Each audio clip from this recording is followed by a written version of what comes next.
We're going to take a shot at this Mishnah here on Daf Ayin Hey Amid Beis on the Madam in Perkei Tzolin. And what we know is that the Torah commands us in Sli H, meaning that the korban has to be roasted directly from the fire. Mm-hmm. Now, what happens if the inside of the oven is very, very hot and part of the lamb falls on the inside of the oven? Naga becharso shel tanur. We now have a negia, a maga, between the basar and the sides of the oven, and the cheres, because their ovens were made of earthenware, is hot, very, very hot. And in this case, what's going to heat up the part of the korban that came in contact with the charso shel tanur is going to be the cheres rather than the eish itself.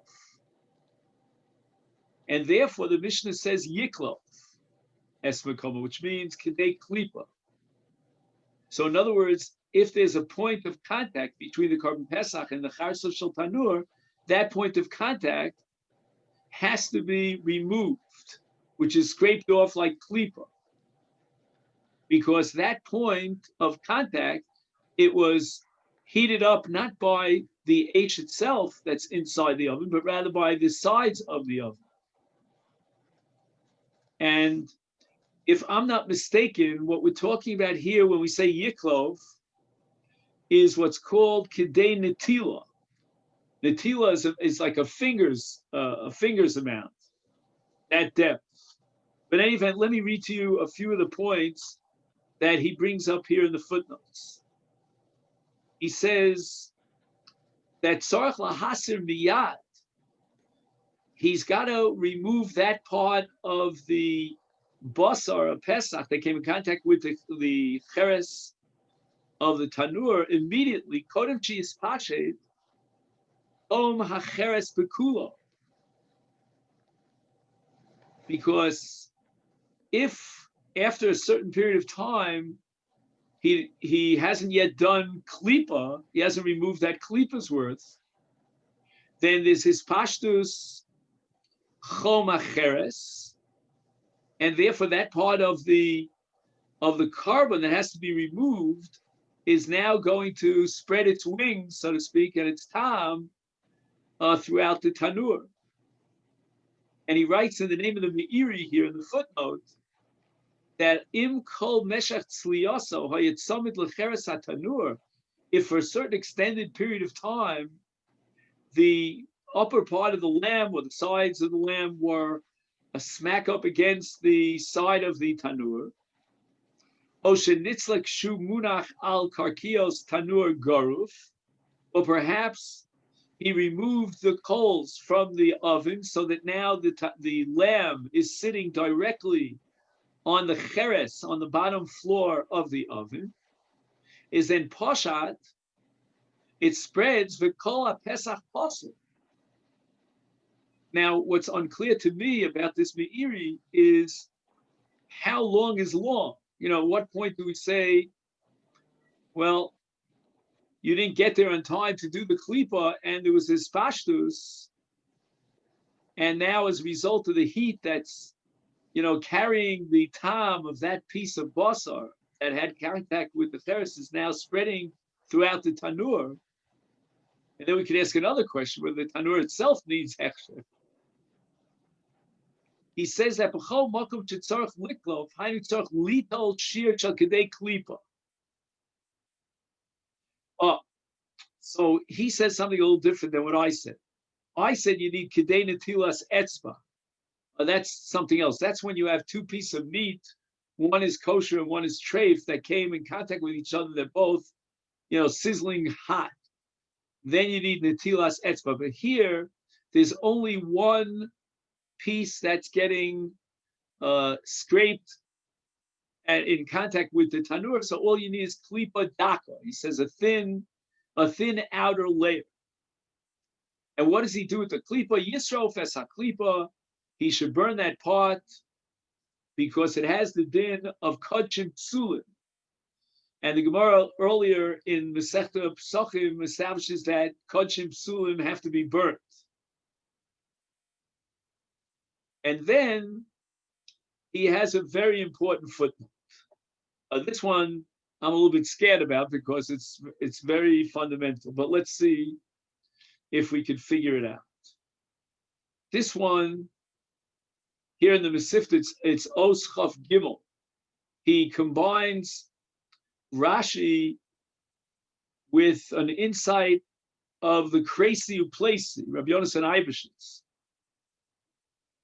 And it says the following, that if, let's say, you were goref, you remove the coals and you roasted the Korban Pesach without the coals inside, even though it was roasted as a result of the direct contact and the heat from the cheres, then it's already nitzle betanur goruf, and that's not called sli h. The Gemara derives from a special pasuk, sli h. It says it twice in the pasuk to teach you that it has to be roasted directly from the h. And now, if it's garuf, then the fire is not coming through the coals and shooting up to the basar hakarban, but rather it's coming from the cheres, and that's exactly what garfo is. So the cheres is a problem. Now we had another issue in Tzlias HaPesach, and that is shiput shel mateches. If, let's say, you heat up a spit and it's made of metal, part of the spit is outside of the Korban Pesach, and the rest of the spit is pierced through the Korban Pesach. So the Gemara establishes that a shipud shel mateches is not called sliach. What happens is that the fire heats up the metal, and the metal conducts the heat throughout the spit, and now the innards of the Korban Pesach that have direct contact with the shipud, they are now roasted by the shipud, which is a mateches. That's not called sliach. So you have half the shipud outside of the Pesach, half of the shipud inside the Pesach. And that part of the Pesach in the innards that has direct contact with the shipud is not being roasted by the fire, but rather being roasted by that part of the shipud that's outside of the Pesach, because we have a principle called cham miktsas or cham kulo. So the heat goes from outside all the way in, and immediately, once you heat up the shipud on the outside, mibachutz, the part of the carbon that's in contact with the shipud on the inside now becomes roasted.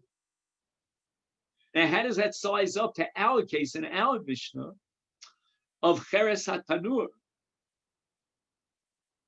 So he writes the following. I mean, there are two parts to this chiddush, but the first part of the chiddush is that cheres hatanur is chom ha'esh. The heat of the inside of the oven is the heat of the fire. In other words, it's like the heat of the fire is just bouncing off, so to speak. I mean, that's my language. He doesn't use that language, but bouncing off the sides or the inner walls of the cheres. And therefore, he says that the extra pasuk sli eish, which excluded the case of a shiput shel mateches, has no bearing on this case of cheres hatanur. So what is the problem then with cheres hatanur, if that's considered sliach? He says that ain't solinus hapesach bechom ha'esh el be'esh atzma. He divides it up into three different categories. There's one extreme category, which is the chom hamateches. There's another extreme category on the positive side of the scale, which is called chom ha'esh, which means that the esh hits directly into the Pesach. And then in between these two polar extremes, you have the case of tanur cheres, or cheres hatanur, and that's not considered esh atzma, but it's not a foreign element of heat. It's not like the case of chipur tomateches. Now, based on all of this, we could say the following, that on the one hand, the extra tzli H is coming to exclude a tzli of a different sort that's not from the heat of the H. On the other hand, the extra pasuk tzli H tells me in a positive sense, it's not enough that you avoid the negative and it's not being roasted by some other kind of a heat, like the case of shipud, shalmatetes. But in a positive sense, you need tzli esh, and tzli esh means me'ar esh atzma. So if the heat of the fire bounces off, so to speak, the sides of the oven, that's not the fulfillment of the positive dimension of, or requirement of esh atzma.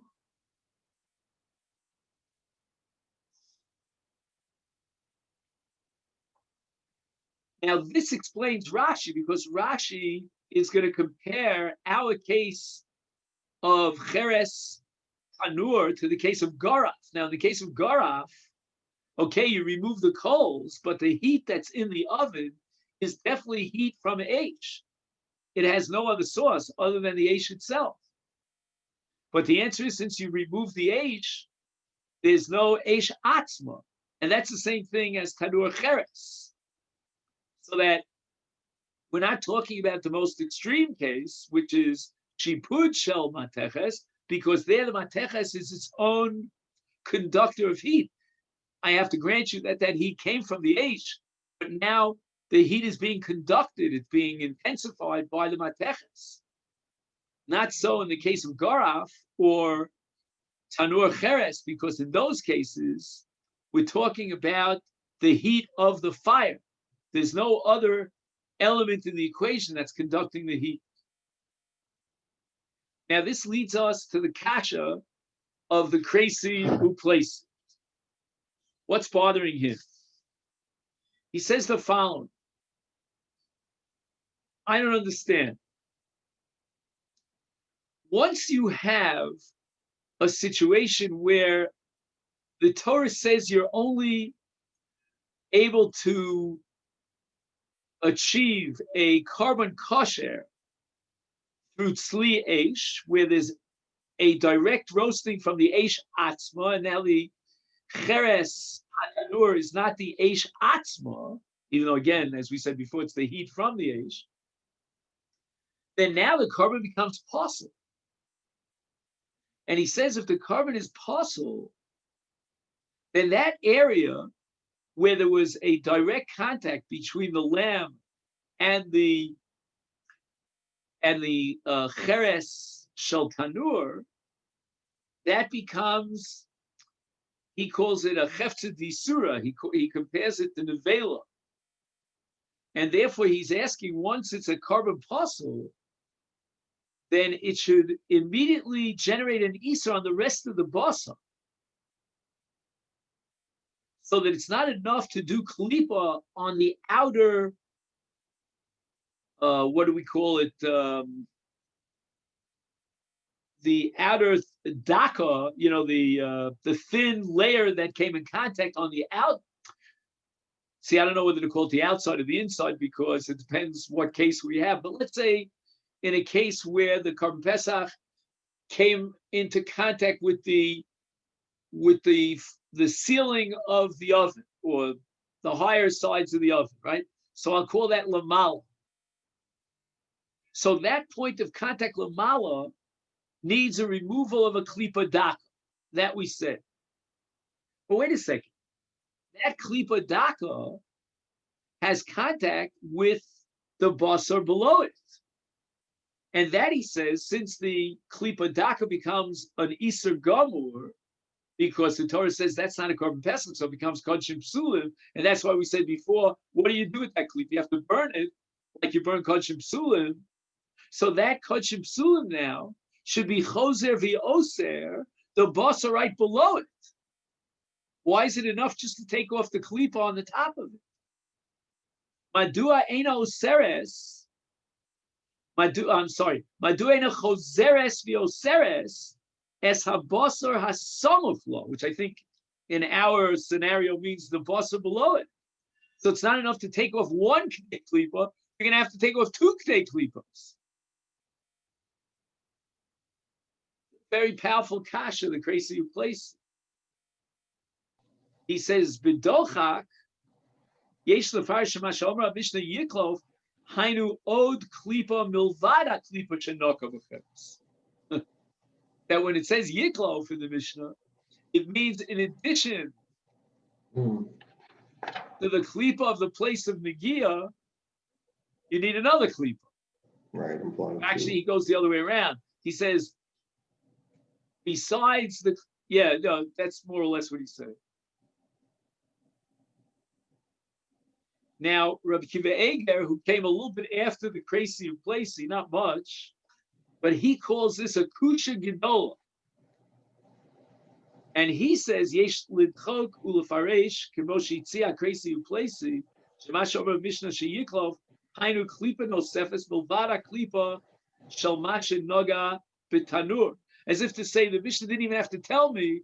It was an upgrade that the klipa that reaches and touches the tanur has to be removed.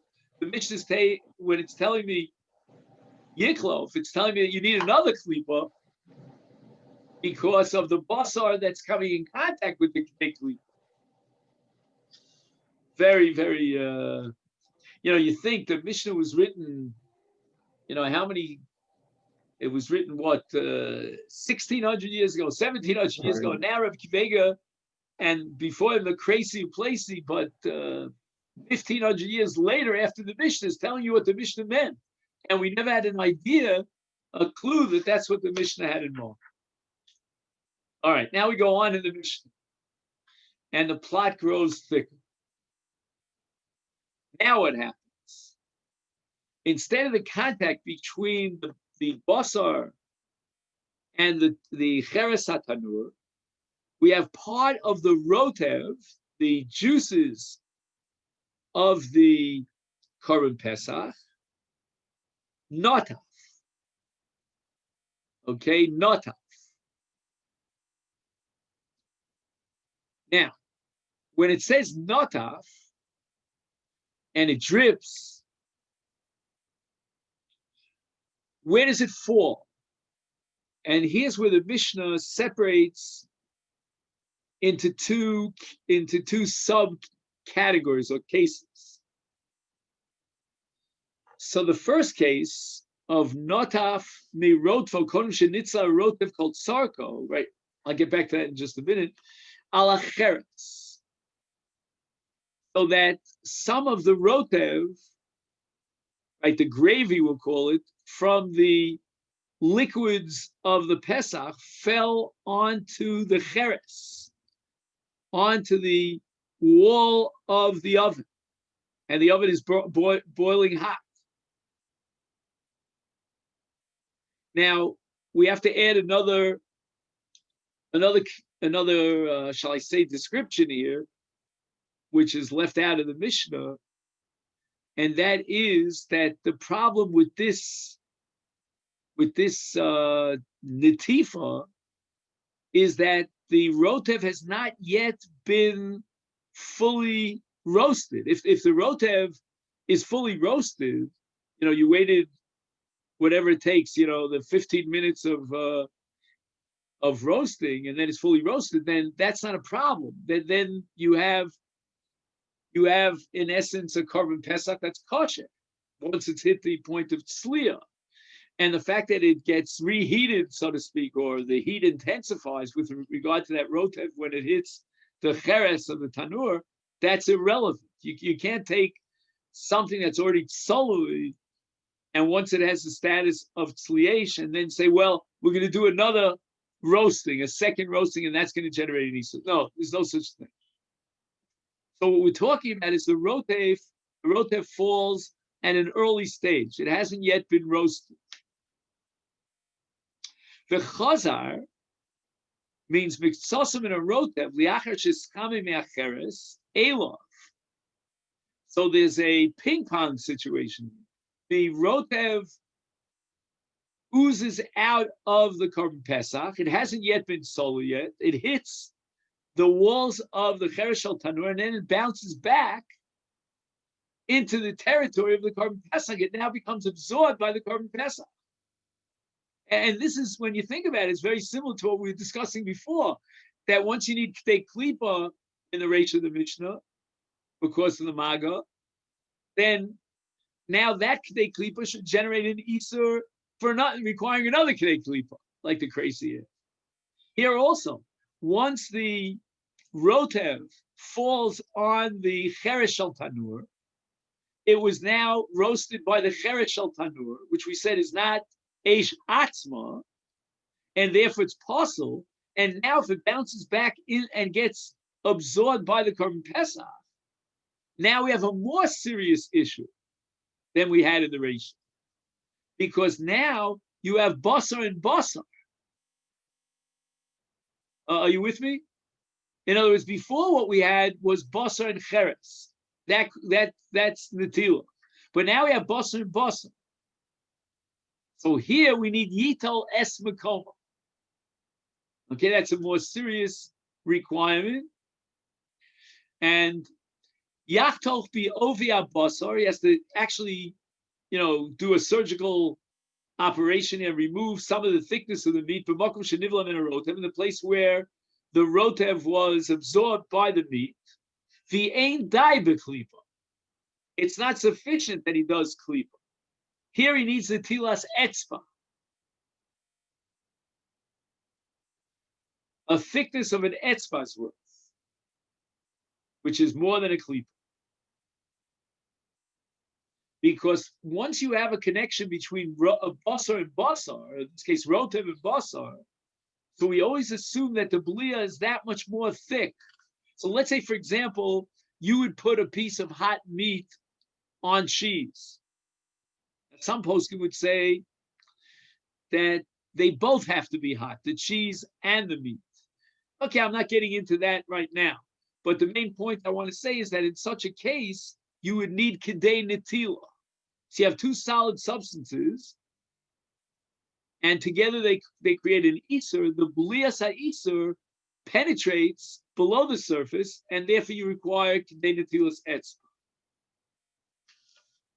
Now again, the rotev itself is asur from the get-go because it wasn't roasted by the heat of the fire, but rather by the heat of the cheres.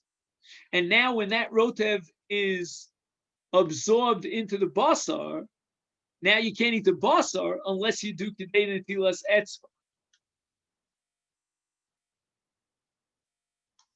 Now here we have Tosas Dimra Maskil Yitol.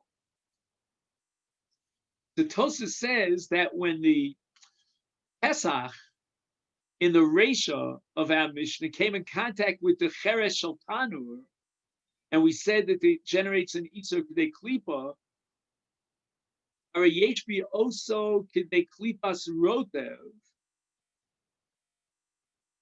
For Rotev Azed Nivla Ba'omek HaBasar, in Kain Ye Osar Oso HaRotev Kedei Netila Min HaBasar. He asked the following question: why does the Mishnah need to come on in the Sefer to the case of Notaf? Forget about Notaf. The Mishnah could have made this point even with regard to the Reisha. Why? Because it's not a case of Netifa, it's simply a case of Noga Becharso Shel Tanur. And once it generates an Isur of Kedei Klipa, then you need also Kedei Klipa the Rotev. Right? Because the Rotev is coming out of that Klipa. And that rotev already is nivla. It's absorbed, deep into the bus. The answer is that ain be also makom b'basal ma'at rotev. We must be talking about a case where the point of contact in the ratio between the basar Pesach and the charso shel tanur, the chersa tanur, is a place where there's very little rotev. No rotev. Now we get to the sugya in Chulin. The sugya in Chulin on Daf Tzadi Vav talks about the case of Gidi Shenitzla Yachad im Chelba. What they did was they cooked a piece of meat or roasted a piece of meat, and they didn't take out the chela. And the Gemara in Chulin establishes that the entire piece of Gedi, which is a tremendous loss, is all us, because the chelev is what's called mefafea. It separates and spreads throughout the basar. Are you familiar with that word, mefafea? Right? Mefafea means it's a liquid that goes into a solid. If it's hot, it spreads throughout. Okay. It's not limited to one area. Right. So therefore, if you have chelev that basically through the process of roasting becomes a liquid, it spreads throughout the gedi. And chelev, as you know, is an isakaris. I mean, that's an isacham. So Tosas points out that here in our Gemara, why is it that the rotev doesn't generate an isa on the entire carbon pesach? Why is kedei netila sufficient? How is it different than gedi shenitzla im chelbo, where we say that the chelev now is mefafeh throughout the gedi, after throughout the entire gedi, right. And yet here in our case we're saying that all you have to do is kedei netilas etzba. He says mishum sharotev eino kemo chelev. There's a difference between chelev and rotev. You can go figure out the physics of this. He says, whereas chelev is mefafea throughout the basar, rotev is eino nivla bebasar ela kashir kedei netilas etzma.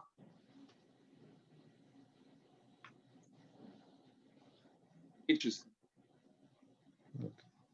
However, let's look at the Rashba's kasha. The Rashba wrote a very famous fundamental work on Yoredea, Hilchos Isa V'Het, it's called Toras HaBayis. And he says that we have to introduce Shishin. We have to introduce Bittul over here. And he says, Hatam, the reason She'ena Rotev Oser is called a Pesach is Mishum Sheyesh Ba Pesach Shir Shel Yosef Mishishim Keneged HaRotev Mizbatel HaRotev V'ein Tamo Nikar BePesach. Which means that in the case of Chelev of Gedi, there the chelev is mefafea, and there's not enough shishim keneged the chelev, and it's not bottom. Hence, the entire gedi is awesome. But here in our case, there's shishim in the Pesach against the rotev, and therefore it's bottom. He calls it ein tamo nikar b'Pesach. But nevertheless, even though it's bottom, then now the Rashba is in trouble, because once you're going to say it's bottom, because it spreads throughout the Pesach, so why do you need kedei netilas etzma? When we call makom tzarich litol me Pesach kedei netila, kevan shamakom shebo naga itzer nechshav kilu kol itzer omecham be'en. Wow, there are two things that are going on here, according to the Rashba, almost sequentially. At the first stage, the rotev is nivla in the basar itself. And at stage number 2, it's mifafea, it's mispashe throughout the entire Pesach. So as far as being mispashe throughout the entire Pesach, which sounds more dramatic and more problematic, it's just the opposite, because there we have bittul b'shishim. But as far as that concentrated area called kedei netilas etzba is concerned, where there's an unusual concentration of this rotev, and as we said, the rotev became asur, the Torah psul carbon when it hits the sides of the oven. Or alternatively, forget about hitting the sides of the oven. I mean, you just talk about the fact that it was not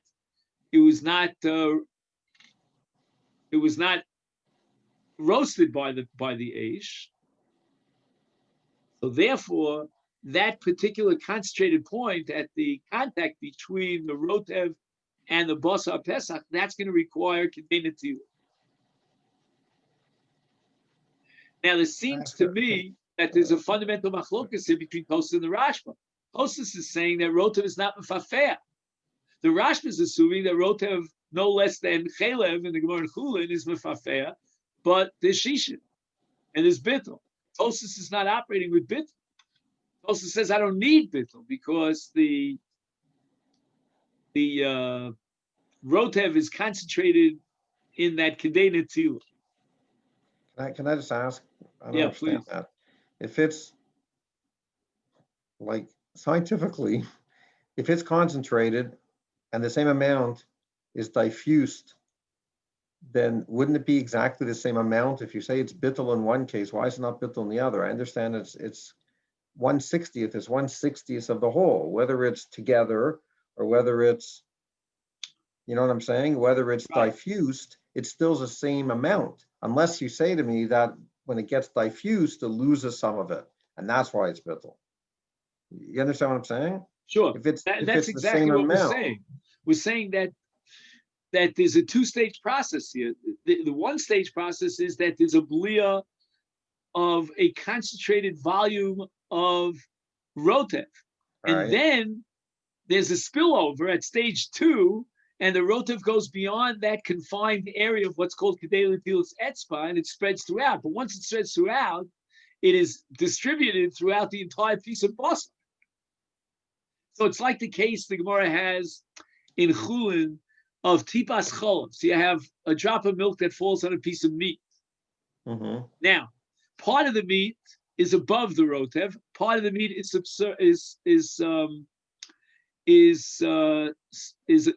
below the rotev. Yeah. It's submerged, I guess, if you could Right. use that word. So the Gemara says that with regard to the part of the meat that's submerged under the rotev, that tipas cholav is spreading throughout the entire kedera.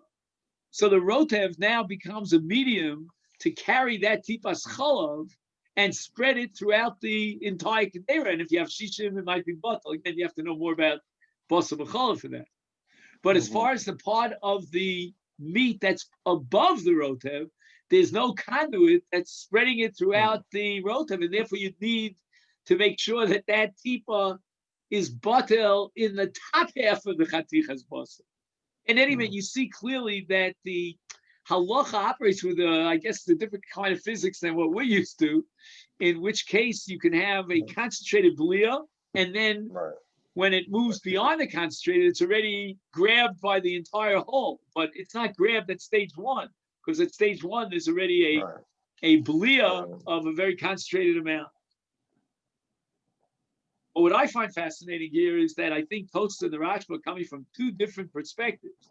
Whereas Tosfos is talking about the fact that rotev is not mefafea, and he's making distinctions between chelem and rotev. Go figure that out.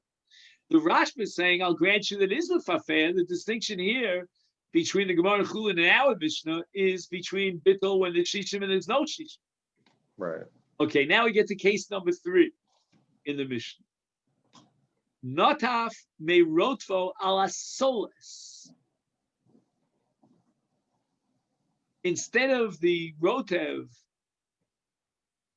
falling onto the Pesach itself, it falls onto solis. Now, where is this solis?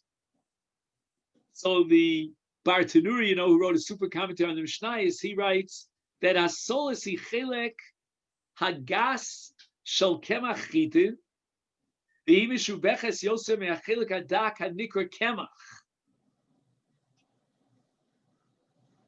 Okay, fine. There's flour and then there's refined flour. So soles is refined flour.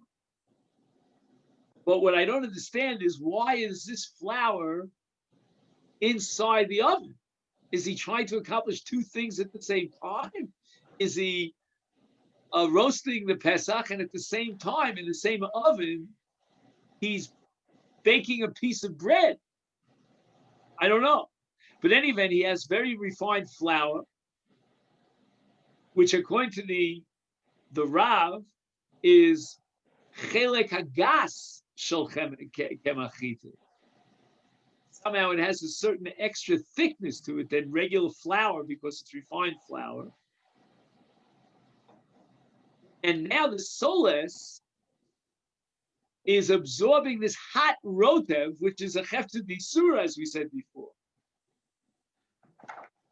Now, Rashi throws a little bit of a curveball here, and he says that we got it wrong. We think that the rotev is hot, and the soles is passively receiving the time of the rotev. No, Rashi says the soles is rosachas, it's boiling hot. And now this rotev that falls into the soles is roasted from the heat of the soles. Do you follow me? In other words, not the way we thought that the soles is the passive agent that's receiving the netef, the rotev of the Pesach, but rather the opposite. The problem here is that the soles itself, because of its intense heat, is now cooking up or roasting up this netef. Well, what are you going to do now? The netef of rotev is a hefted disura, and it's been heated up by the soles. The soles now absorbed the rotev.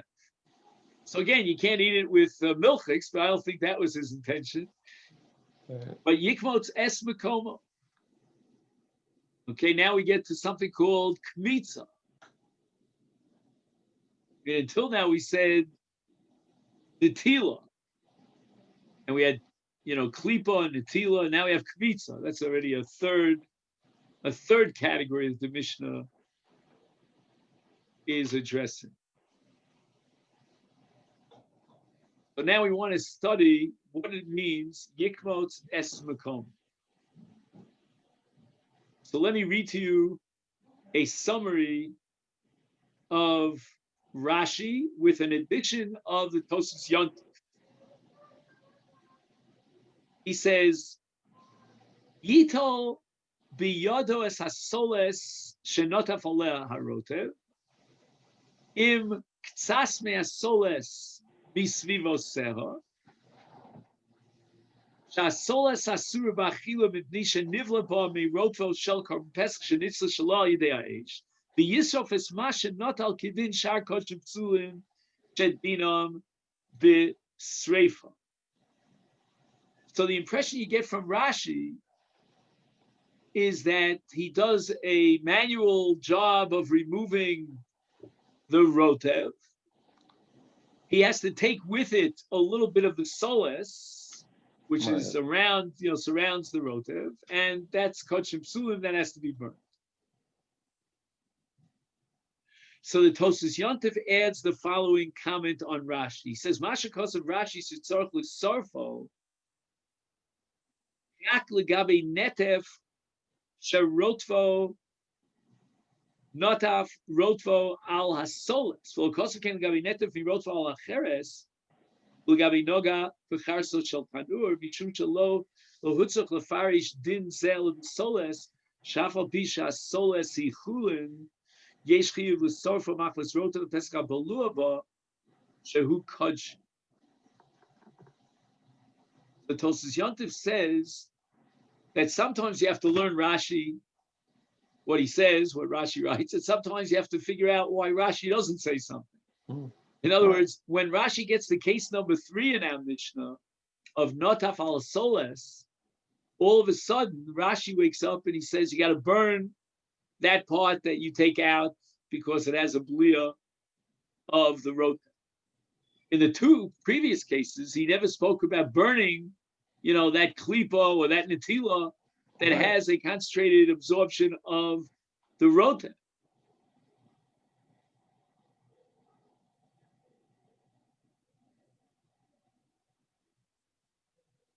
So his answer is that what's unique about the third case is that we're talking about chulin. When you talk about, let's say, the korban Pesach that came in contact, right? It rubbed shoulders with the cheres of the tanur. So you're talking about a klipa's worth of kachim psulin.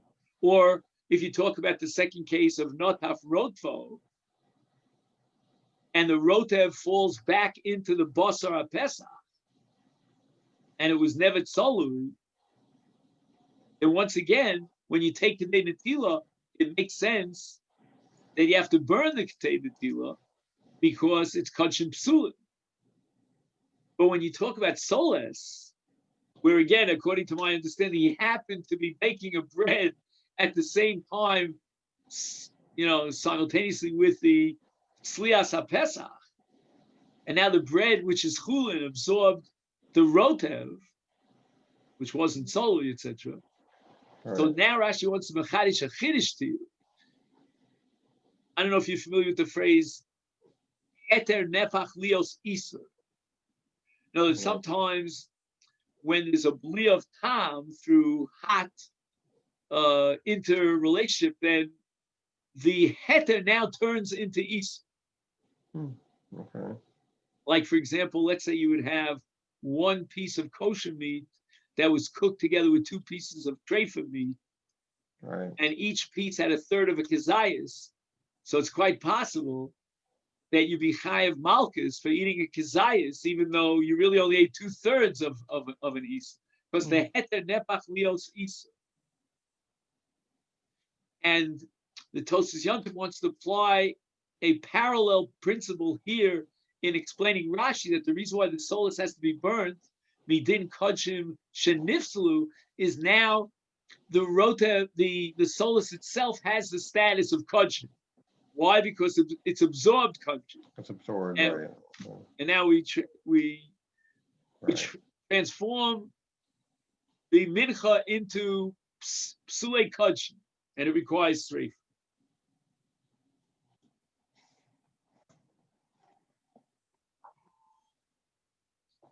Now he quotes the Meiri. Now the Meiri offers an answer, but he doesn't ask the question. So let's read the answer, and we'll detective work. We'll try to figure out his kasha. He says, "Hatam shlo omra Mishnah ma din kishechazer ben asolas v'nivla b'Pesach yechem to omra b'netaf mirot v'alacheres v'chazer al Pesach mishum shekshashumon notef al hacheres." Eno nivla kulot sham uleitim chozer hu v'nofel ala pesach. But kshashuma notev ala soles hu nivla b'soles v'nasa isa ava v'eno shav v'nofel ala pesach liol. So the Meiri, again, I have to introduce this Meiri by asking whether he's talking about physics or some sort of legal halachic reality. I don't know. It's not necessarily physics, but let's, by detective work, we'll try to deduce his kasha. He doesn't spell out his kasha. He says the following: in the previous case of the Mishnah of Notaf Mirot al Cheres, the Mishnah explicitly addresses the case of Chazar Elof, that the rotev, after it was roasted by the Cheres, now it went back into the meat. It was nivla into the meat, and therefore you need netila from the meat. Netila says, why doesn't the Mishnah speak about the same thing here in the case of notaf mirotfa ala solas? The Mishnah should have said that chazar bin asolas v'nivla b'Pesach. What would be the din if the solas, after it was bolea, the rotev now is nivla in the basa, just like we said about the previous case of notaf mirotfa al hacheres, it was chazav and nivla in the basar pesach. And he answers, I'm going to read it as if it's physics. I'm hoping that it's more than physics because I don't understand physics. And he says that there's a difference between Rotev on the one hand and Soles on the other hand. The scenario, or the Hechativs, as we call it, of Choser Minas Soles V'Nivla B'Pesach is a non-entity. It just doesn't exist in reality. In the case of Rotev Shel Cheres, right, the Rotev bounced off the Cheres. Where did it land? Right, it's not absorbed by the Cheres. It bounces off the walls of the oven back into the basar, and now we need the tilas etzba from the basar. Right. But he says in the case of Soles,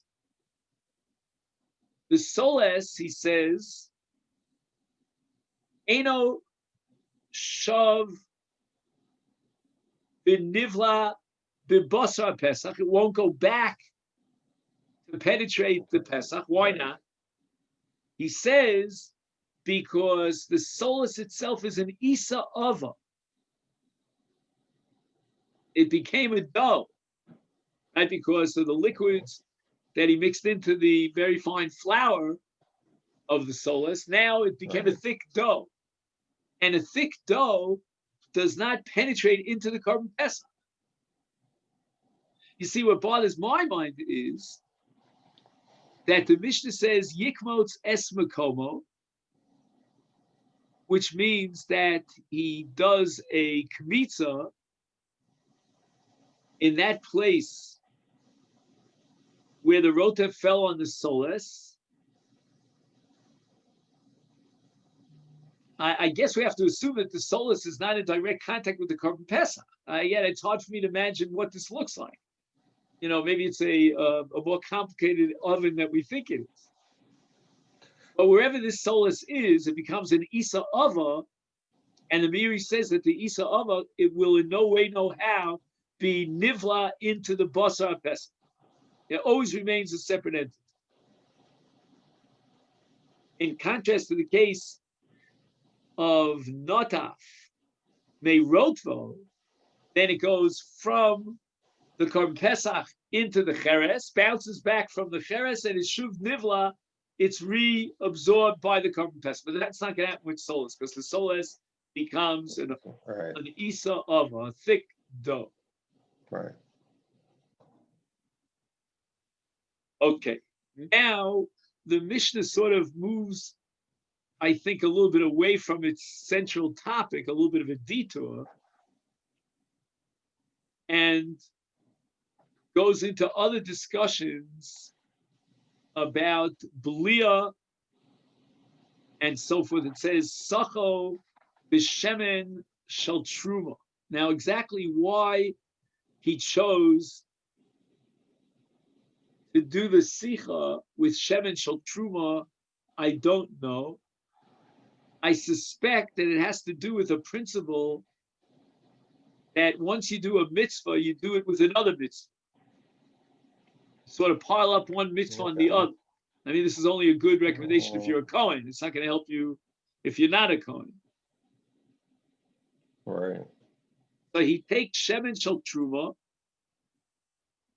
and he does sicha. And this is fine. Why? Because im chavuras Kohen and yochelu, the registered people on the chabura of this Korban Pesach all have to be Kohen. Okay. You know, Kohanim, I guess, tend to hang out together, so they have a friendship, a camaraderie, and they all join together in one chabura of Kohanim. Now, it's a very heilige, holy chabura of Kohanim. So they'll be able to eat it because it's shemen shel truma, and nothing's lost yet. I mean, now they get two mitzvahs. They get the mitzvah of eating the Korban Pesach together with the mitzvah of eating shemen shel truma. Im shel Yisrael, what happens if the chabura is made up of non-Kohanim? They're not allowed to eat truma. Mm-hmm. So the Mishnah says it depends. Im shayhu, if the sicha, anointing the basar or the Pesach, was done before he started the tzli process, think it's called, I don't know, I shouldn't say this, but I think it's called basting.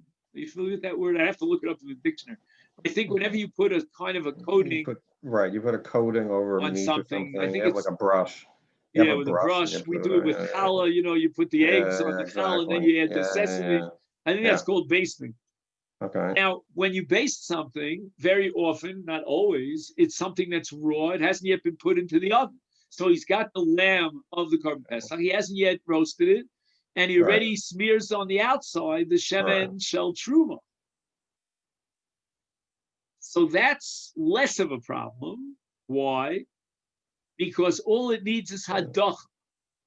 Hadocha means that you rinse it off with cold water. And we okay, assume that the hadocha will sufficiently remove the shemen shel truma, and then we can go ahead and take this lamb, roast it, and feed it to the chabura shel Yisrael. However, in slihu, to smear oil, in this case shemen shel truma, on a roasted piece of meat. Now, the Mishnah doesn't tell you whether or not this piece of meat is sizzling hot. And in the absence of that stipulation, I would have to assume that the meat may be cooled off already. But nevertheless, once you roast the meat, it starts absorbing whatever you put on the outside of the meat. right, And therefore, im tzliu, if it's already been roasted, the Korban Pesach is already tzolu, then the shemen is absorbed inside the Korban Pesach. It's not enough to just rinse it off, and you'd be fooling yourself into thinking that you took off all the shemen shel right, truma. But right, rather, yiklof es hachitzam. You would have to do again klipa to remove the upper layer or the outer layer of the Korban Pesach, and you would burn it because again, it has the status of kodshim shenifsalu. Now, what's strange about this kodshim shenifsalu is that had it been a chabur of kohanim, they would eat this Korban Pesach yishmak. They would have a wonderful time right, with this Korban Pesach. Adarab, right, it's, both from a spiritual and a physical perspective, it's got a coating of oil, right. and it's got 2 mitzvahs. You're eating truma, and you're eating a Korban Pesach. So why Okay, is it that for the Israelim we have to do a sreifa? Now there is a din of truma shenitma, and that's ton sreifa, but we're not talking about truma shenitma. So why does he need sreifa? Another question I wanted to ask, which I'm baffled by,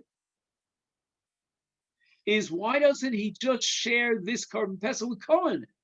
Why not just invite Kohen? How do we say on the night of Pesach, Kol Dichvin Yeseh Yifsa? Come and join my Korban Pesach. So I have here 2 notes in the Masechet that I wanted to share with you. First of all, he says, Bein shesoches Hashem and bi'od Pesach cham ubein sochel liachar shenitztanen. If there was in the Sefer, it was after tzli, it was already roasted, then it doesn't matter now whether he does the sicha b'shemen shel truma cham when the meat is still hot, or even if it cooled off already, because the meat is considered rach. I'm not sure. Usually, roast meat is not so, but I guess if you're a successful chef, you're able to keep the roast meat soft. And hareu bolea afkshutzone. This is very important in basar b'cholam, because very often you can have spillings of milk onto roasted meat, and the meat is cold. And people mistakenly think that since everything is cold, we're in the clear. But the answer is no. Once it's tzli, it makes the meat very soft and gives it the ability to absorb liquids, in this case, challah.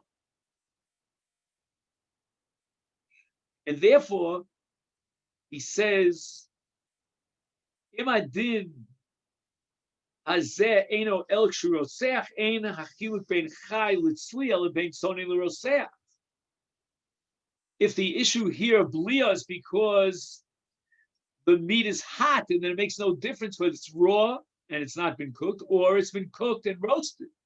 So the Mishnah making this distinction between chai and solui, that's a mistake. It should say yesh l'chalik bein roseach levein nitztane. So if the Mishnah is only interested in one factor, is the meat raw, uncooked, or is it roasted? It must be that the tzli itself changes the nature of the basar, and the distinction between roseach and sonein is totally irrelevant. Even if the meat is totally cold, it's absolutely cooled off, it will still be bolea because it's a soft piece of roasted meat. Now, this is the sheet of Tosfos, Divrei Maschil BIyun, which is the third Tosfos on our page. And the Ramban is not a happy camper. He says that the word chai in our Mishnah means tsone. It's a catchphrase for tsone. Okay, it's a symbol for tsone, for cold meat. And when it says tzli in the Mishnah, it means roseach. It's absolutely sizzling hot. And he writes that be'emes halacha zu eino ela b'tzli roseach, aval b'tzli tzonen, dai b'meshi yadiach es hashemen b'mayim. That's all you need is hadoch.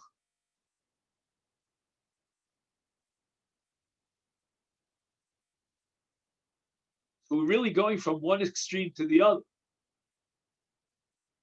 According to one interpretation, before the Ramban, that's the Balei Tosfos, once it's tzli, you need kidei netila,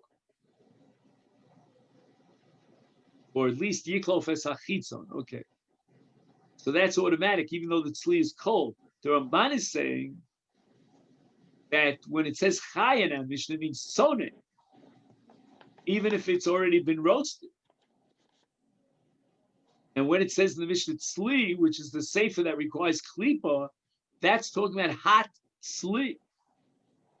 So according to the Ramban Shita, if this basar, even if it was roasted, is cold, it has the same status as a raw piece of meat, and all you need is hadach. Right. Tremendous kula of the Ramban.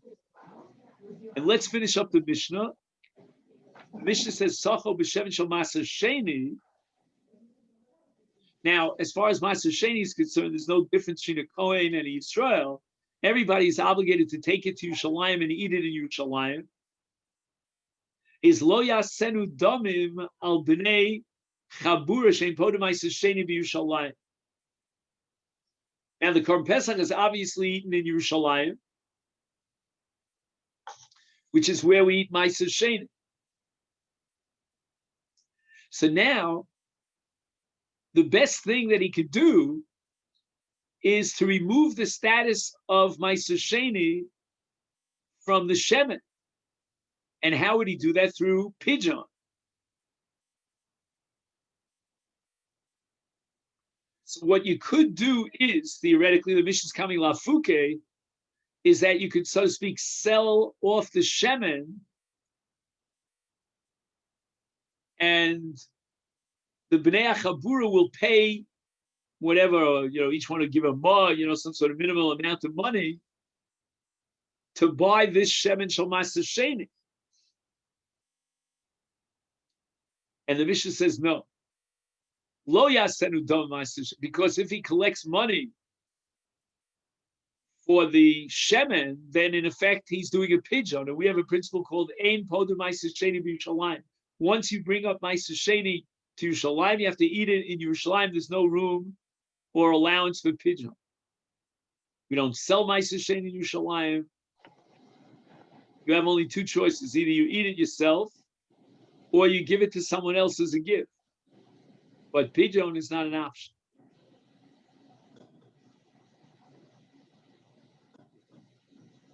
Now, if we were to collect money from the Bnei Chabura in exchange for the shemen, that would in effect be a mechira. And ein podim ma'aser sheni b'Yushalayim.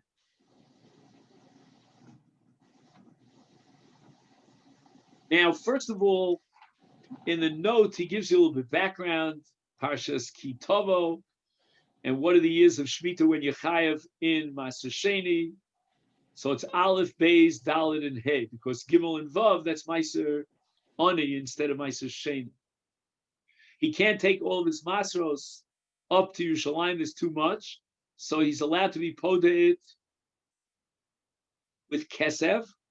The pigeon effectuates a transfer of Kedusha from the Peros onto the Mos. He takes the Mos to Yerushalayim, and there he buys Basar, usually Basar for Shlomim, or food that'll eat for Kedusha V'Tara. Okay. Now, our Mishnah says, the way we have the Girsa, Tosa has a different Girsa, Ein Podim Maser Sheni B'Yerushalayim. Tosa's Girsa says, Ein Mochrim Maser Sheni B'Yerushalayim. And according to the Bar Tanura, even if you have the Girsa that we have in our Mishnah of Ein Podim, it means Ein Mochrim, which is exactly the way we interpret it based on Rashi. And Rashi explains that we don't sell Ma'aser Sheni Yerushalayim. Afilu k'she'eino rotzel afkias kedushasa. He's not interested in neutralizing its state of kedusha, but nevertheless, we still have a principle of ein mochrim Ma'aser Sheni Yerushalayim.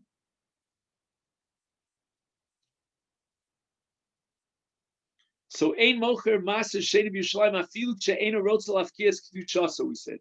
The afalokeach yochal otso b'Yerushalayim b'kedushas Ma'aser Sheni. Even if the intention is that the buyer will eat that Ma'aser Sheni in Yerushalayim, Mishum Shomer Torah, the Torah says v'chi arbeh mimcha derech, then v'nasata kesef, v'tzata kesef yodech, etc., etc. It means that he's outside of Yerushalayim and he has to be maleh the Ma'aser Sheni to Yerushalayim to eat in Yerushalayim. He could be poda it with kesef. V'lomdu b'kach sherak kishu nimtza chutz v'Yerushalayim yachol lahachlif es Ma'aser Sheni b'mos al b'Yerushalayim asur limkar Ma'aser Sheni. And that's the interpretation of Rashi. Now, if we had more time, we could study Tosfos, but that's the Tosfos Ibra Maskal Lefi, the last Tosfos on the but we'll have to leave that for another occasion. Okay. Okay then. So Yeah, this is where we'll stop. Yeah, very good. Good. Yeah. So we accomplished a lot. Yeah, it was good. Okay. Thank you so much. Good.